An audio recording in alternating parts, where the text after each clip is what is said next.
Get ready. 5 seconds.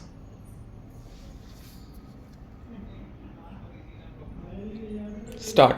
Mr. Deputy Chairman, sir, the railways are very important from the point of view of those who believe in the ever increasing part that the public sector should play in the life of this country. The railway minister, to the efficiency of whose administration I wish to pay a tribute, says that the railways have a dual role to play. Well, Mr. Deputy Chairman, I would say that greater importance should be placed to their character as a public utility service.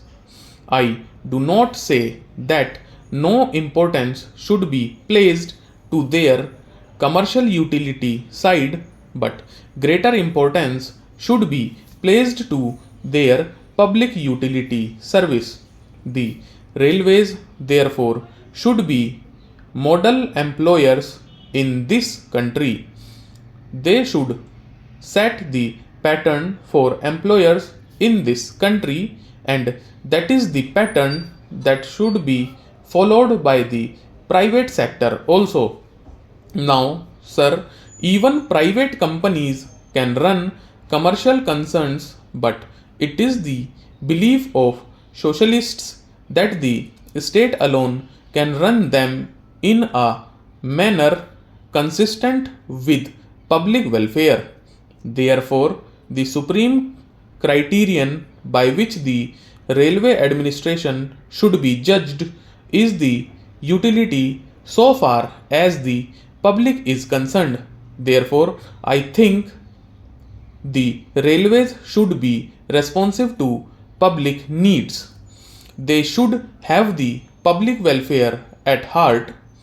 I am glad to find that non official agencies are being associated with the railways in a number of ways. There are a number of committees that have been enumerated by the respected railway minister. They provide the railway administration with non official help and coordination. I say, sir, that if nationalized industries are to make an appeal to the country, their public utility work must become increasingly clear to the public. Whether from the public point of view, the railways contribute more or less to the general revenues should be a matter of less concern than their efficient running. Now, sir, I listened with interest to the speech of my friend in which he catalogued the grievances of railwaymen and suggested various methods in which the administration can be more responsive to the needs of railwaymen. I fully agree and support those recommendations. Then, sir, it is a matter of great concern that house rents in some places are very high, and the railway employees should be given house rent at low rates. Also, I think there is need for an increase in the railway checking staff. If the railway checking staff is increased, ticketless travel will go down, provided that you make it worthwhile for the railway staff to carry out their duties. I say that some reward should be given to those members of the checking staff who successfully launch prosecutions against ticketless travelers. I think, sir, if they have a prospect held out to them that in case they are able to catch ticketless travelers, they will be given some reward, they will be more active. Then, sir, there is no room for self complacency.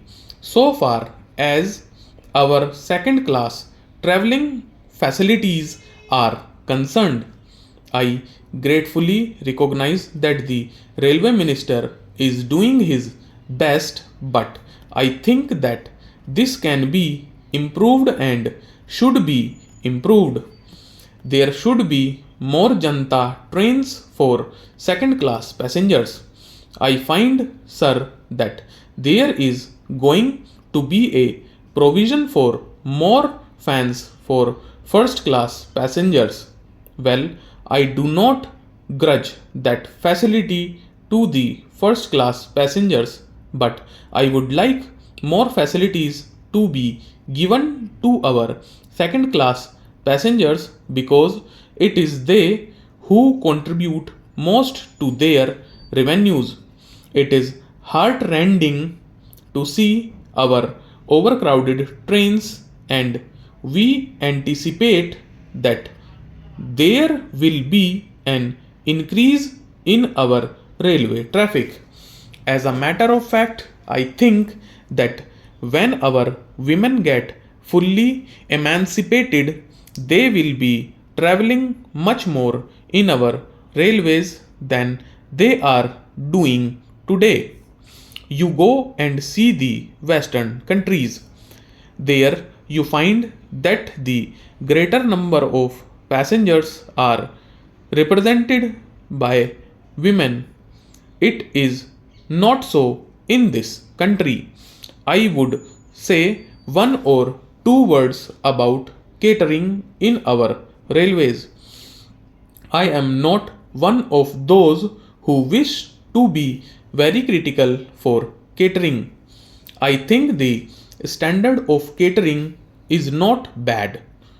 On the whole, it is fairly reasonable, but the number of waiters in our platforms requires to be greatly increased. I myself had ordered dinner at Delhi station and had gone without food. It is because the waiter is not able to bring food in time. This has happened several times. This needs to be looked into. At one time, we used to have a number of waiters running all over a station. There is that is not so now. The numbers has gone down.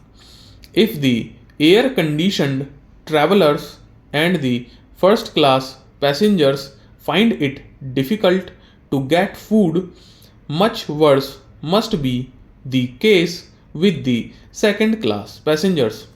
A complaint which I have often heard from many second class passengers and many people of moderate income is that the charge per kg of luggage is too high.